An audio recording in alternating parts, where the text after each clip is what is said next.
Well, seen here are Jordan Marsh, which was on Washington Street between Summer Street and Avon Place, was not only New England's largest store, but it was something that had 224 departments under one roof. In the period of the 19th century, it started off as a dry goods store, but by the 1880s, with individual departments, it was a predecessor to what we would know of as the department stores of the 20th century. Seen here was one of the icons that they actually used. It had Jordan Marsh & Co., two winged griffins with an armored hand holding a dagger.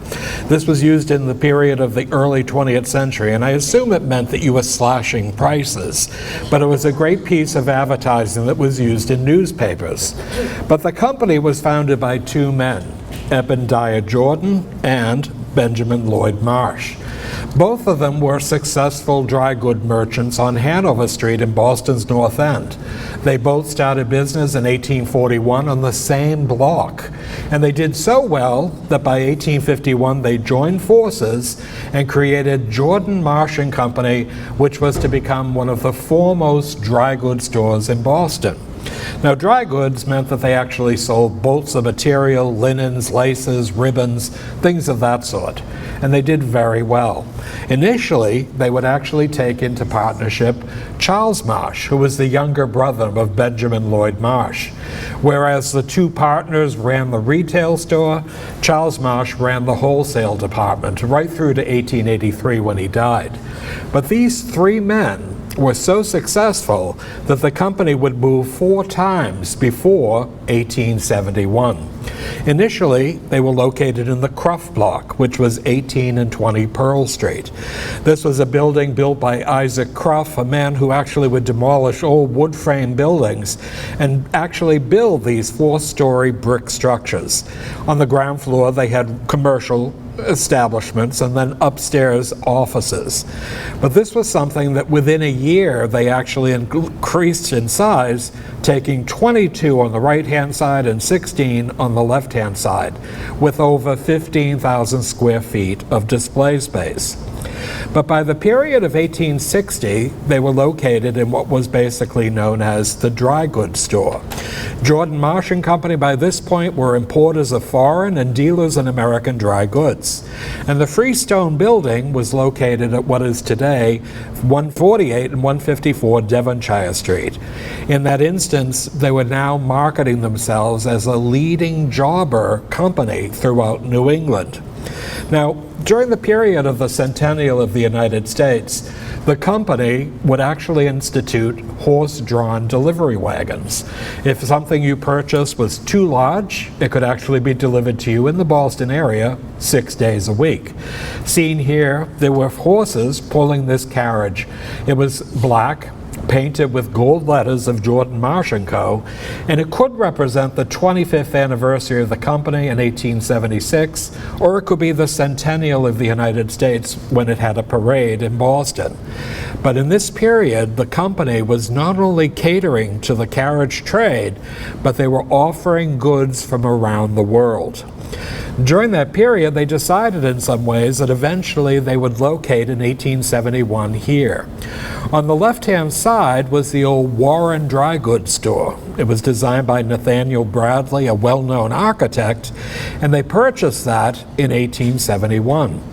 The building in the very center became known as the Clock Tower. This again was designed by Nathaniel Bradley, and it was built in 1883 that not only had display and showrooms on the second and third floors, but a clock directly above. By this point, Jordan Marsh was the largest of all the dry goods stores in Boston, and it would become the progenitor of what would be department store shopping. Well, the two partners did extremely well. Not only did they offer quality merchandise, but they offered a money-back guarantee. But they also did tremendous amounts of advertising and marketing, not just in local newspapers, but in broadsides throughout the country. On the left-hand side is the entrance that we just saw at the Clock Tower. Directly above was a half moon that showed all the states and territories in the United States. And from there cascade mail orders as well as postal orders that are gathered by cherubs. This whole idea was that by 1876, it wasn't just a Boston store, but they were providing things throughout the country, and they were sent by parcel post. The whole aspect of shopping there was not only exciting, but as you can see, people would actually gather at the doors before their 10 a.m. opening. On the right-hand side was a trade card. It said Jordan Marsh & Co. Boston. It showed a man with a glass at his eye repairing a clock. Had nothing to do with Jordan Marsh, but these trade cards became very collectible in the Boston area during the Victorian age. Well, the building itself was 5 stories in height. It had a major staircase that went up to the 5 stories, and it had a balustrade made of gilt bronze. This was something that was not only impressive, but it was modeled on Bon Marché, which was a department store in Paris. Benjamin Marsh and Eben Jordan realized in some instances that some of the people that were shopping there would actually show it in some ways, that not only was it important to shop there, but it was more important to be seen shopping there. So in that way, the department store had these staircases that allowed you to ascend and, of course, gather attention. But when you say a department store, you have to realize that each of these departments, which could be smaller than this room, would actually be something that might be men's clothing, women's clothing, children's clothing. It could be household goods, furniture, rugs, trunks. But this is the men's daylight clothing section, not to be confused with evening clothes, weekend clothes, sporting clothes, or rowing clothes. Seen here, there were 12 individual clerks. And Jordan Marsh was innovative in the 19th century, whereas a man might go to a tailor to have a suit prepared. Jordan Marsh actually had tailors on site and would make trousers and jackets of the same material in a varied size gradation. And in that way, you could choose which trouser to match to which jacket. And because they had tailors on site, they could actually do hemming, not only of the trousers, but the cuffs within the day. This was a major feature, and it was something that allowed people to have a ready-made suit, so to speak, within 2 business days. This was a popular feature, and so you began to realize it wasn't just Bostonians that were going to Jordan Marsh, but by the 1880s, their catalog, which was sent out to over 100,000 people on their mailing list, might include people from Canada, Florida, or even the West Coast. Seen here, this was Jordan Marsh & Company's Spring 1883 catalog, and it showed a variety of different scenes in the Boston area, but within this, you could order all sorts of clothing as well as household goods, and again, sent by parcel post. This is the spring and summer of 1889, and the wheel, as you see here, has not only every single state, but every single territory in the United States, with the Tower building in the very center. On the left is a boat, and on the right a railroad, so everything came either by ship from Europe or by railroad from Canada. In the interior, you see the Mrs. Suits, and this is actually from 1889. You can imagine those Lego muffin sleeves and how tight their waists were, but you could order dresses in a variety of different fabrics and decorations. A dress might go for $4 up to $20, but it was all contingent on the person spending the money. Well, because they had become a department store and they offered so many different things that a rising middle class could want, not everybody had cash to pay for their purchase. In 1886, Jordan Marsh & Company instituted a charge token. Now, we have a charge card today, but the charge token would have on the obverse J.M. Co., and of course it was within a rondelle with daggers and a crown. No idea what they meant, but on the reverse was a number that would be assigned to you. Now that number might have $25 of credit. Sounds ridiculous today, but in 1886 that was a tremendous amount of money. So you could purchase a parlor set or a bedroom set or maybe a rug, and in that way you could pay it in 6 months without interest. After 6 months, it was 1.5% compounded monthly. But it began to show people that they could actually, on credit, not only furnish their houses, but make them quite fashionable. Now, during that time, Jordan Marsh had instituted that no clerk would handle money. Not only did they have pneumatic tubes, but they could also use the charge token. So if one was to make a purchase, you would give the cash, it would be placed in a pneumatic tube, and it would go through these tubes throughout Jordan Marsh. They said to have over 5 million miles, can you imagine, of pneumatic tubes. Now, every Saturday I bring my dog to the bank, no matter whether I have a deposit or I need cash, and of course my check goes through that pneumatic tube, and when it arrives it has a dog biscuit. So my dog realizes that those pneumatic tubes were really quite important. Well, this was the cash room, and these women would actually hold a cash tray. They would prepare the return money for the client in an envelope or the charge token, and then you would be billed the next month. This was a major feature, not just of Jordan Marsh, but eventually every department store in Boston. Jordan Marsh was something that offered quality items, and as I mentioned, many of them came from Europe. During the period of the 1870s, Ebediah Jordan would actually train buyers. And these were both men and women that would actually go throughout Europe, Asia, and the Middle East. They would buy things that they thought Boston customers would actually enjoy. And seen here is an enormous box of something that has just arrived. You can see the size of it with the young boy sitting on it.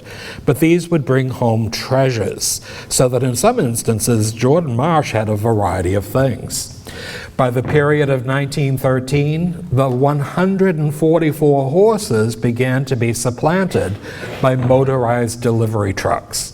And this Jordan Marsh truck, which actually went throughout the suburbs of Boston 6 days a week, and 1 day a week as far afield as Gloucester or Duxbury, would deliver things such as case furniture, pianos, or even rugs, things that were far too large to send by parcel post. So delivery and service was paramount. And Jordan Marsh, in that instance, was offering a variety of things that not only people wanted, but people needed. Now, this postcard shows the area in 1905, and the caption is "The Shopping Hour, Washington Street in Boston." It dates to 1905, and it shows not only streetcars on Washington Street, but people 7 to 10 deep on either sidewalk. On the upper left-hand side is a bronze tablet, no longer there, that said that this is the busiest corner on Boston's busiest street. And the noon hour was the shopping hour. Many people would leave their offices to either do errands, or people had come in from the neighborhoods or suburbs to do shopping. In this way, downtown Boston, prior to the suburban shopping malls of the 1950s to the 80s, was something that brought people into Boston. They could come by streetcar or later by the subway.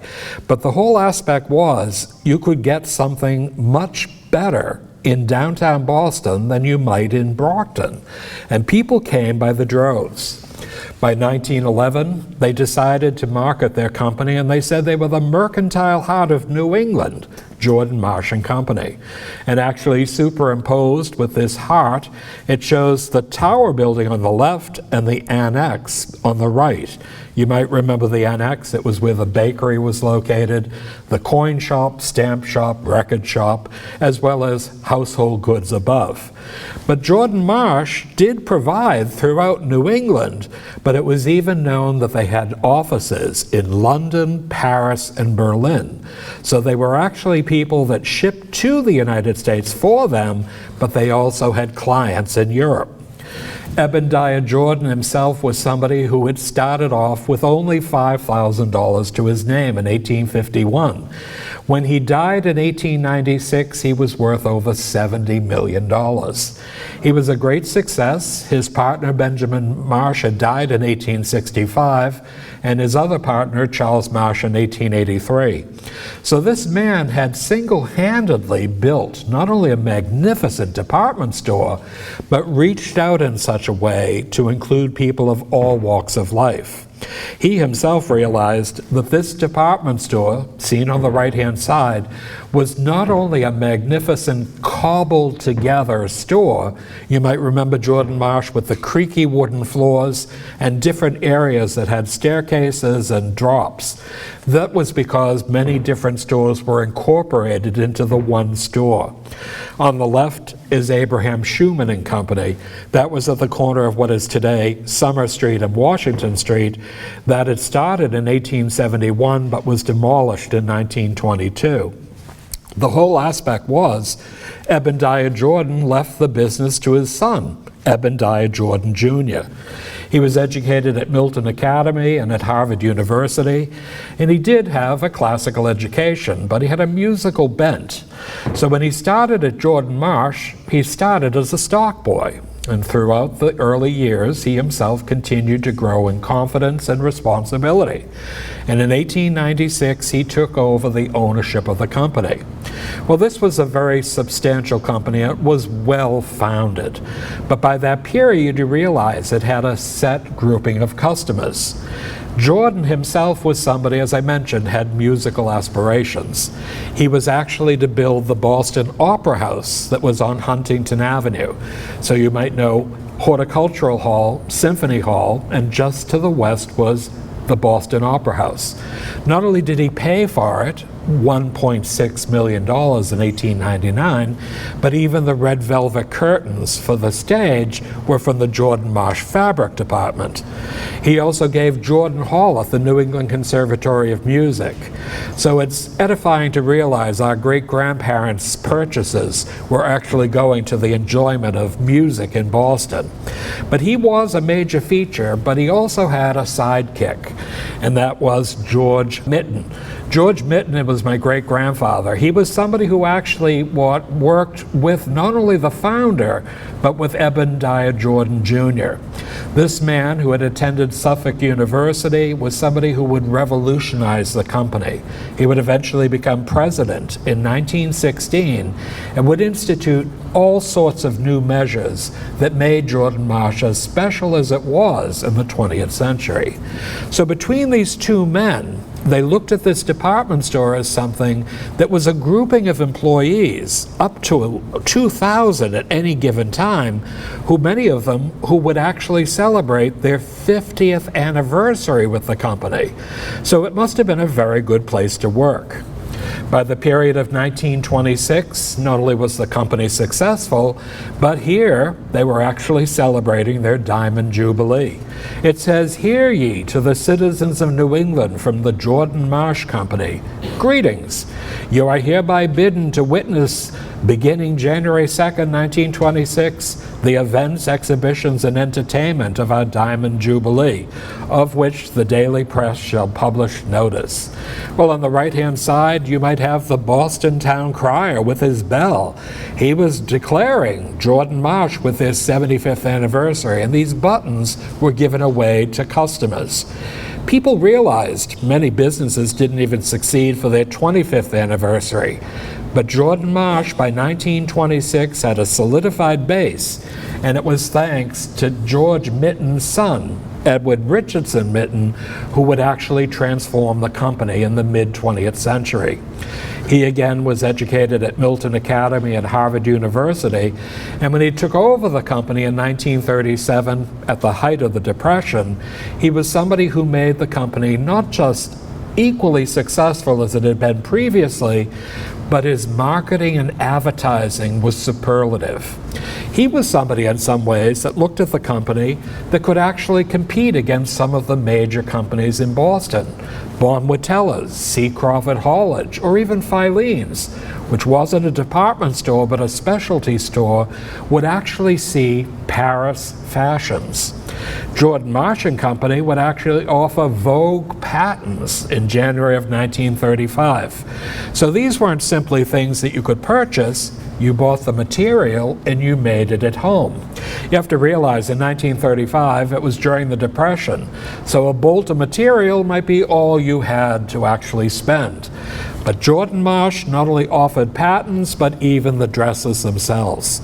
In that period, you see here, these advertisements not only showed a woman, the feminine dandy, and this was by Adele. Not only a fitted jacket top and a pencil skirt, but a riding hat. It was something that was not only fashionable, but made a statement. So Jordan Marsh in this period was providing, as I mentioned, men's clothing, women's clothing, children's clothing, with each individual department actually offering a selection.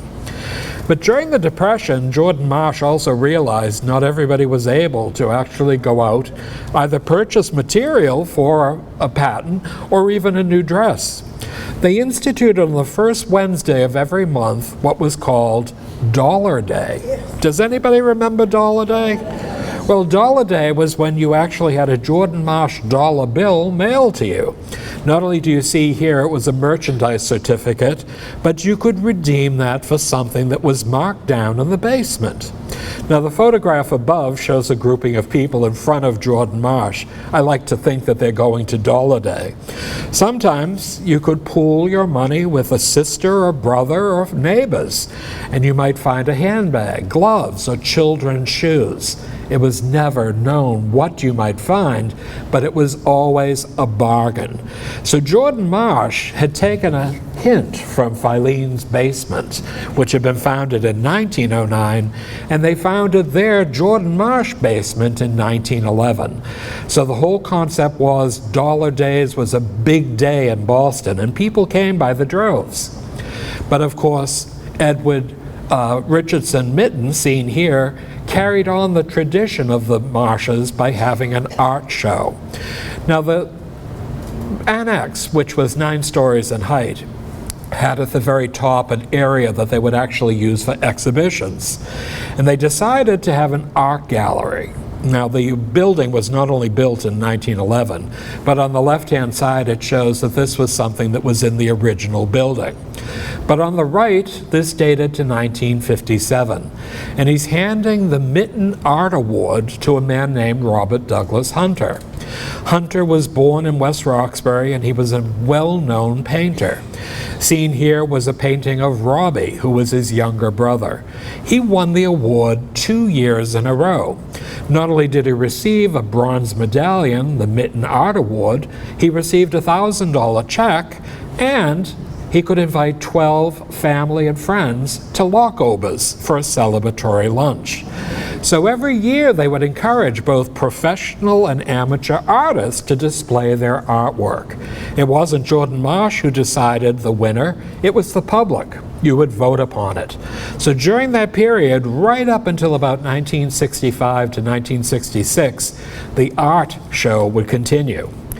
But George Mitten, the man that I mentioned, who was the vice president with Eben Dyer Jordan Jr., would eventually become president of Jordan Marsh in 1916.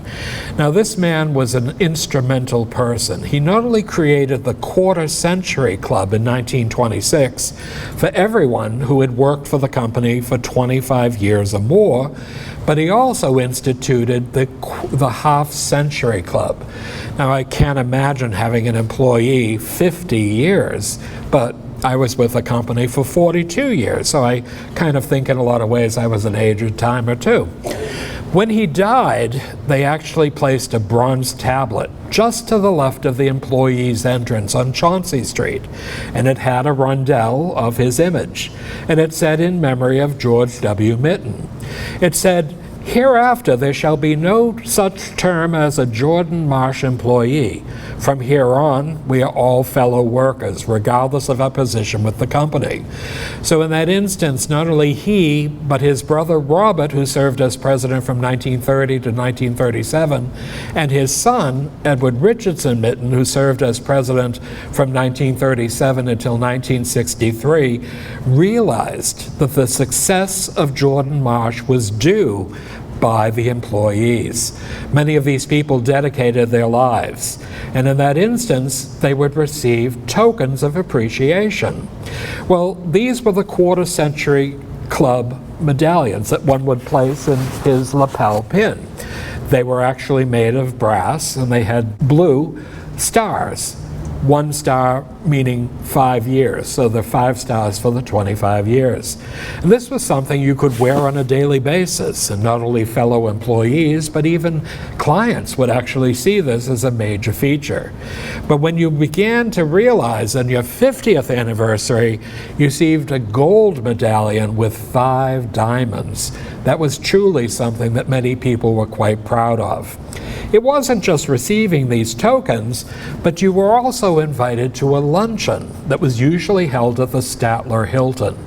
And seen here on the left-hand side, you realize that's Marie Taft Mitten and her husband, Edward Richardson Mitten on the left, present a $1,000 check at a banquet at the Imperial Ballroom of the Hotel Statler in Boston for new Jordan Marsh Half-Century Club members.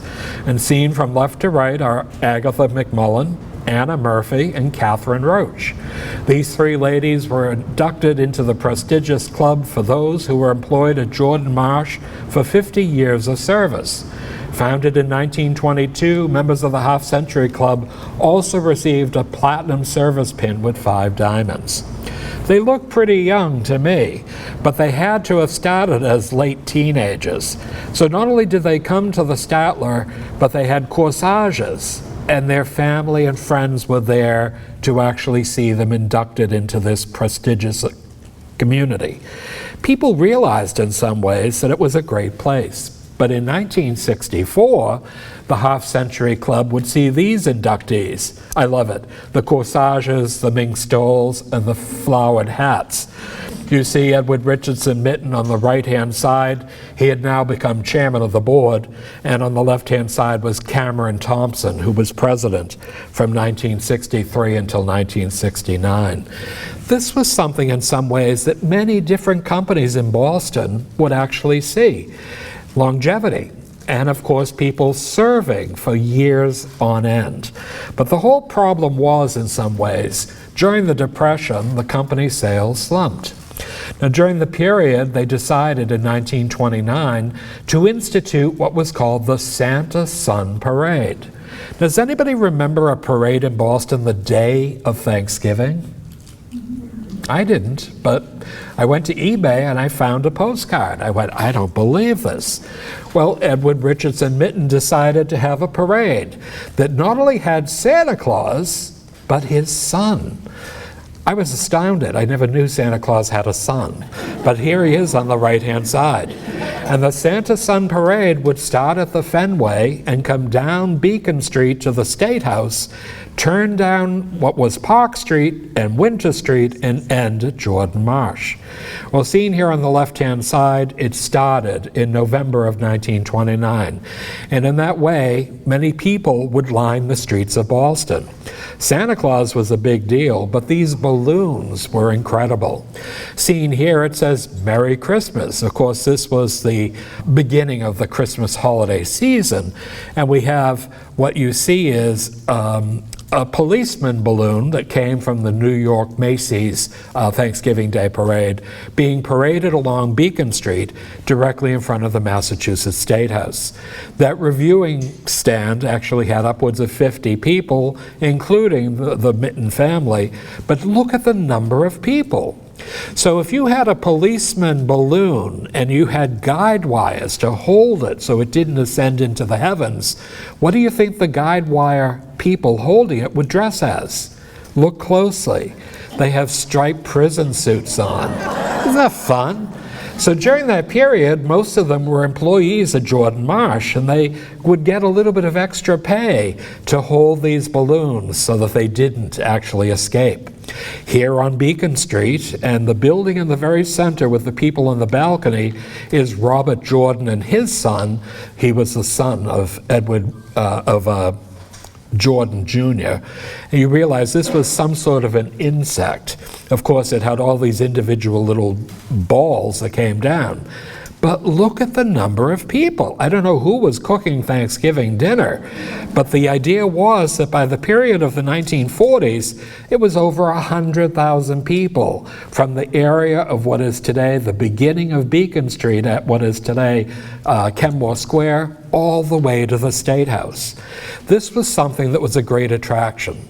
But it was also during the Depression. And Jordan Marsh gave back to the people of Boston this little bit of happiness. And many people realized in some ways, such as this disembodied head that's held by a group of Prussian infantry officers, that it was not only fun, but of course it was 5 miles of walking. People really did love it. But I think in a lot of ways my favorite balloon was the double-headed giant. This was 3 stories in height. Not only did the giant have a bandana and a gold earring, but he held a spiked mace. And you see here on Summer Street, Gilchrist, Filene's, Kennedy's, Crosby, and Long's Jewelers, but you realize the number of people even at the very end of the parade. Well, this continued until 1943. At the height of World War II, they were encouraged by the federal government to end this, because not only was the helium necessary for the war effort, so too was it the silk of the balloons for parachutes for the paratroopers. It did end, but it was something that became a great memory for many people in Boston. Well, during the 1940s, Jordan Marsh was nearing their 100th anniversary. Remember, they were founded in 1851, and they grew steadily. They decided that they would build a new store. What they wanted to do was to build it on the block between Summer Street, Washington Street, Avon Place, and Chauncey Street. It was a huge city block. And seen on the left-hand side, it says Building for Boston, Building for New England. Well, this was something that would be designed by Perry, Shaw, and Hepburn, one of the foremost architectural firms in the country. They had made their claim to fame when the Rockefeller family hired them to restore colonial Williamsburg. But during the 30s and 40s, they also laid out prep schools as well as university campuses. But seen here, they were building on the corner of Chauncey and Summer Street, and of course, Dedication Day. This was in 1949. During that period, they wanted the building to have something of a Boston theme, so it was red brick and colonial revival details. But the building itself was something in some ways that wasn't just to be only completed in a portion, the rest of the building was never completed, but it was told in a book called The Tales of the Observer. Well, the Observer was this little man who sits on my desk at home. He was called the Observer, and he told the history of Jordan Marsh in the third person. And in a lot of ways, this man with his cocked hat and his long clay pipe and his telescope, because he was an observer, would tell the story of how Jordan Marsh began to expand, but also how they built a portion of that new building. And seen here at the corner of what is Chauncey and Summer Street, only a fifth of the new structure was ever completed. But when it was completed, it was not just incredible, it was a marvel. It had central air conditioning, radiant lighting, escalators, electric elevators, and it had radiant heat sidewalks, so that no snow, rain, or ice would deter you from shopping at Jordan Marsh. This was a place in some ways that was the newest of the department stores in downtown Boston, and they offered not only a great selection of items, but an attractive place to shop. But during the 100th anniversary, which was 1951, they decided to erect this 3-story high neon sign. And that was on that rounded 3-story window bay. It said 100th anniversary, and the lights would go up and down, and the 100th anniversary would blink at you. Well, as you're walking by as a pedestrian, it was interesting, you saw it. But could you imagine being a competitive department store and seeing this blink at you every 30 seconds? I think it would be a little bit of a deterrent. Jordan Marsh realized in that instance that they were not only New England's largest store, but they were so well known that people began to look at it as a place that was a destination. Yes, I did have my first communion suit there, my first suit, as well as a photograph every year of my life until I was 18. People could buy all sorts of things, and in their China department, for the 100th anniversary, they decided to commission from Wedgwood in England a dinner plate. And the dinner plate was light blue, and in the very center was the idea of what Perry, Shaw, and Hepburn had envisioned. But on the rim were the buildings they were located between 1851 and, of course, 1871, when they moved to that new structure. These, of course, sold for $10, or a half dozen for $50. But you could entertain family and friends on your own Jordan Marsh dinnerware. During that period, the new building itself was a marvel of modernity. And as you see here, not only the recessed lighting directly above allowed the building itself to be a very bright area. Remember, previous to this time, the electricity had actually replaced the old gas lamps. So this was something you saw not only as a bright place, but that the departments had actually changed. Now, this wasn't the men's clothing section, this was men's shirts. Now, if you look at it, the shirts are located on the left-hand side, and the shirts went from collars that went from 13 to 28. So not only did they have different sizes, but they had different materials. Yes, some were white, some were pastel, some were colored or striped, but they also had different materials. Oxford cotton, Pima cotton, Egyptian cotton. Was it a rounded collar, a button down? That was truly what a department store was all about, offering a variety of selections and hopefully having one size and color they wanted. So these were things in some ways that Jordan Marsh could not actually be competed against. And people realized it was not just a place during the shopping area, but during the holiday season, it was something in some ways that we realized that it would actually have the living nativity on what is today the parapet directly above Summer Street. Now, the building was completed by Perry, Shaw, and Hepburn and opened in 1951. But this was an area that actually had not only Mary, Joseph, and the baby, the three shepherds, sheep, as well as the three kings and sheep, but it was something that had a backboard that was illuminated with electric lights that looked like stars, and it was actually to have the Star of Bethlehem. When we arrived from the subway down below, and we looked at this, I would always ask, did Bethlehem have palm trees? And my mother would say, they must, Jordan Marsh has them. Well, the whole idea was this was what replaced the Santa Sun Parade. They never reconstituted it, but in the period of the 1950s, this was something that many people in Boston began to realize. Not just shopping along the street, looking at the plate glass window displays, but also this wonderful aspect of the Christmas season. Seen here, and this dates to about 1955, you'd see these individual little houses along with all sorts of things such as a New England village. And this would lead, of course, to the Enchanted Village of St. Nicholas. Now, how many people went to the Enchanted Village? I think everybody in life did. But during that period, you would actually have a Santa Claus greeting you. Now, on the right-hand side was a little button that says, I am at Jordan Marsh & Company. What child going to Boston wouldn't insist that their parents go to Jordan Marsh so they could see Santa Claus? Well, every year he sat on his red velvet throne with an S for Santa Claus, and children would sit on his knee to actually have their photograph taken. I have one, it's a daguerreotype, but I still have one of me sitting on Santa's lap. But what they were really coming for was the Enchanted Village of St. Nicholas. And this story is incredible. Edward Richardson Mitten had basically seen World War II come to an end, and so too didn't trade with Germany. During the period of the late 19th and early 20th century, Germany had provided many different things, including porcelain dolls, toys, china, as well as even beautiful furniture. But after 1946, it was curtailed by the United States government.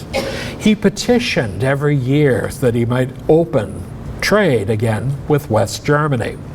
But it wasn't until 1958 that he was finally allowed to trade with West Germany. He actually spoke with a man named Christian Hoffmann. He was a man, the grandson of a toy maker for the Duke of Coburg in West Germany.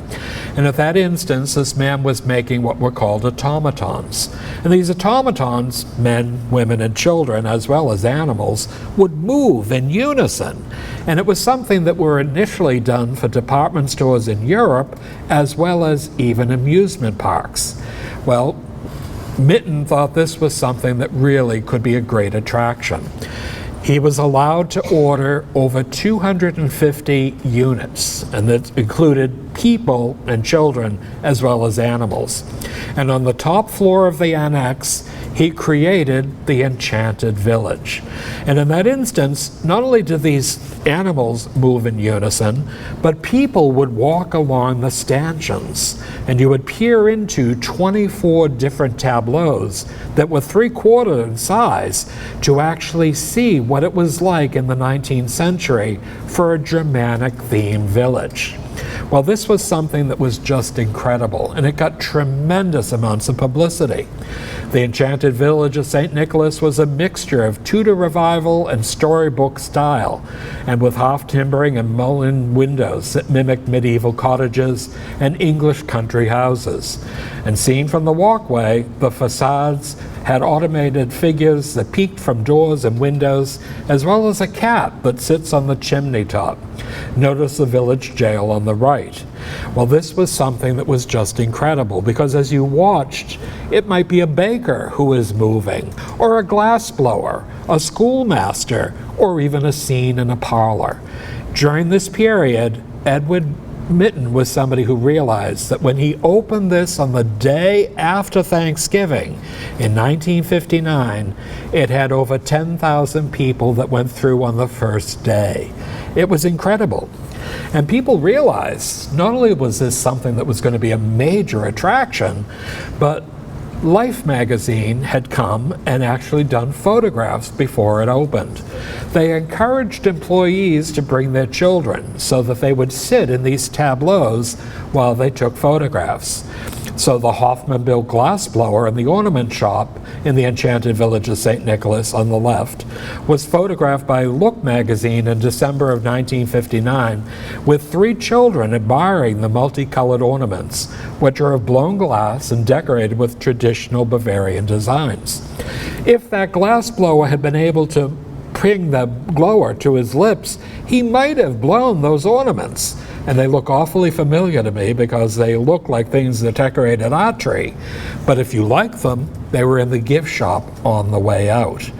You also would see here emporiums and little clothing shops along with the figures.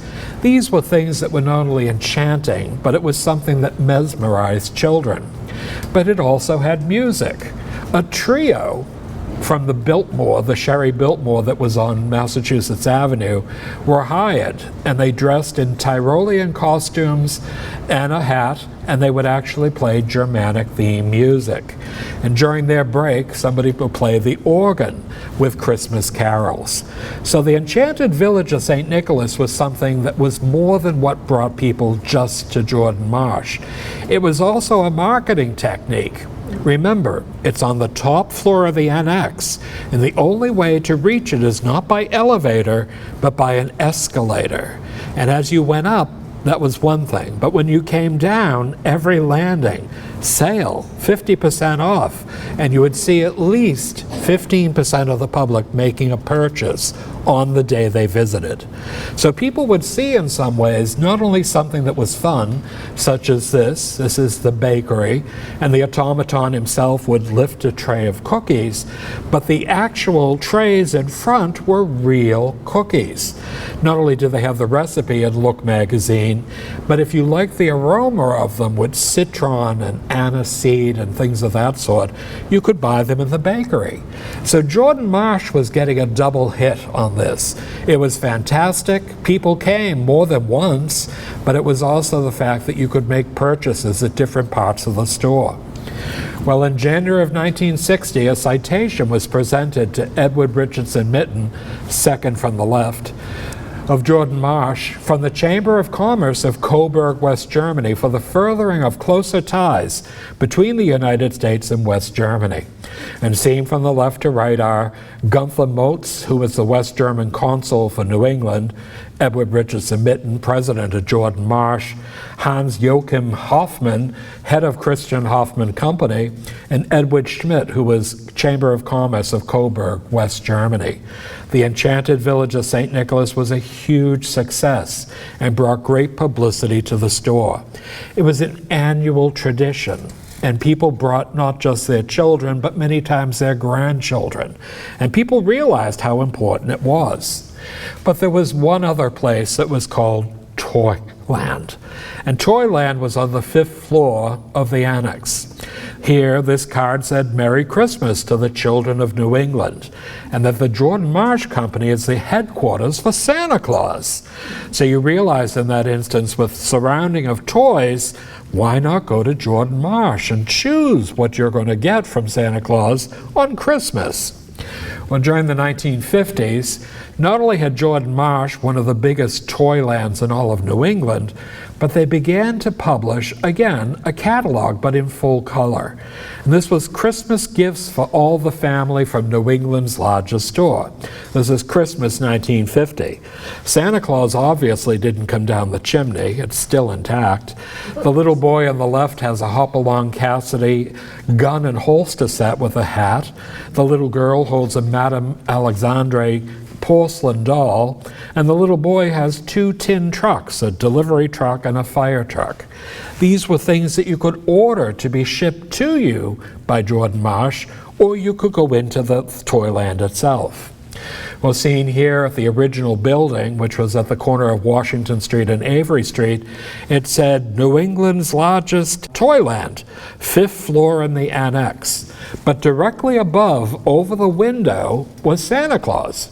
And he's opening a book called The Tales from Mother Goose.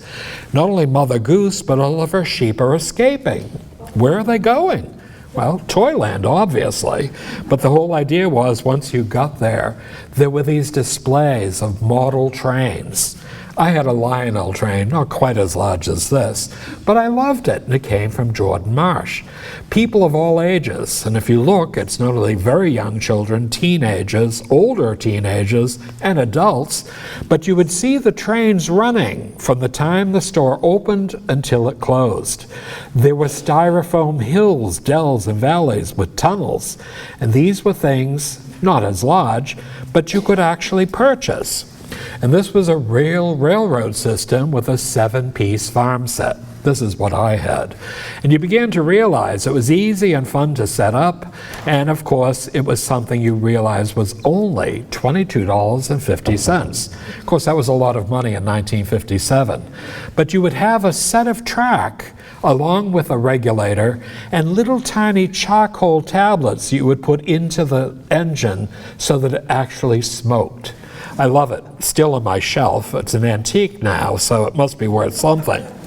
But you could also bring children in to see things such as airplanes with propellers that actually turned, or on the right-hand side, an ocean liner that actually floated in the bathtub. These were a little more expensive. The little boy on the right doesn't seem very interested, but the whole concept was it went the gamut from 99-cent rubber dolls up to $50 French porcelain dolls. So there was something for everyone. And what child wouldn't want this wonderful model race car track? This was something that had figure eights every which way. And if you went in on Saturdays, you could simply watch the cars continue on their course until they crashed. But look at the audience. It's a grouping of people of all walks of life. Toyland was a destination 12 months out of the year, but during December, this was something that many people loved. This photograph, when I purchased it on eBay, said it was Christmas Eve, 1964. And of course, the woman on the left is wrapping a battleground play set. Do you remember the twine and the little wooden handle so you didn't cut your fingers? Well, she looks a little bit dazed because this company was still open until 8 o'clock on Christmas Eve. So people looked at Jordan's as something, yes, you could get exactly what you wanted, but it was also something that had wonderful things to purchase. Do you remember the bakery?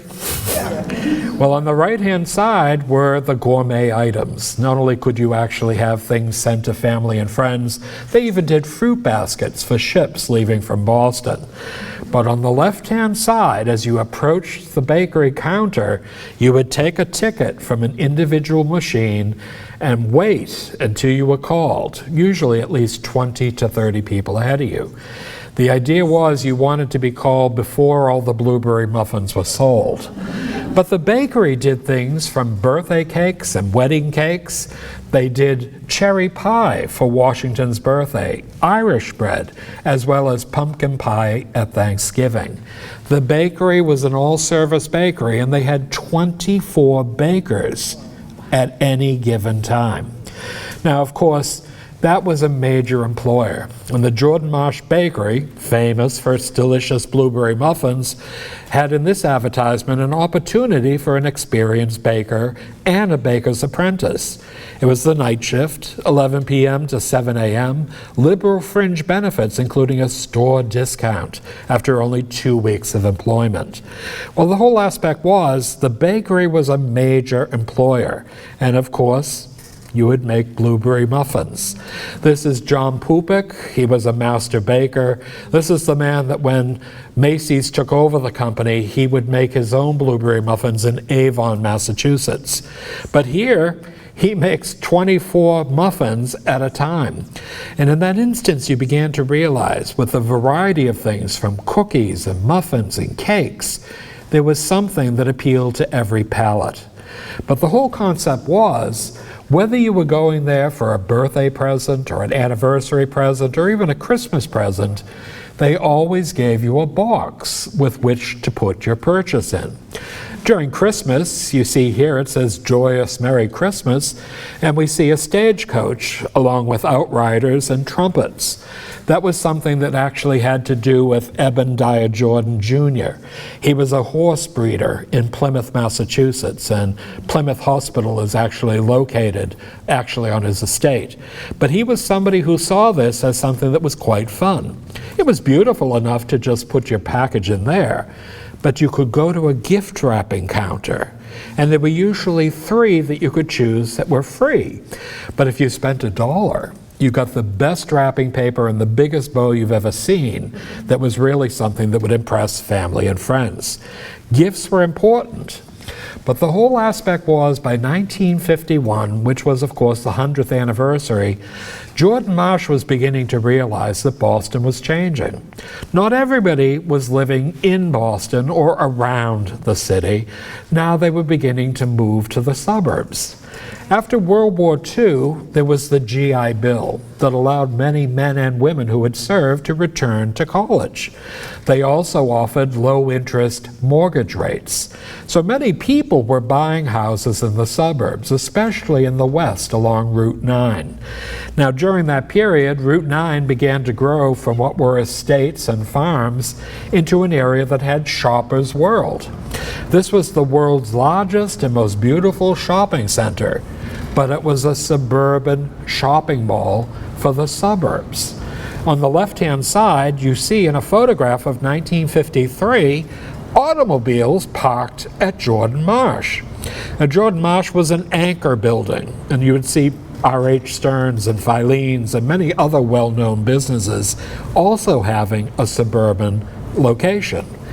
But does anybody remember the suburban mall, Shoppers World?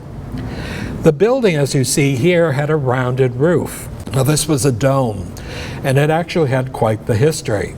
It was the 3rd largest dome in the world. The first was St. Peter's in Rome. The second was St. Paul's Cathedral in London.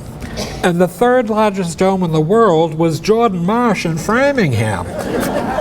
Not only was it large, but it was something that went into the Guinness Book of World Records. So in that instance, Jordan Marsh in the 50s began to expand. And by the 70s, we saw the North Shore Mall, the South Shore Mall, the Burlington Mall, and each one of these actually had tremendous amounts of business. Not everybody was going into Boston, whereas they had prior to World War II.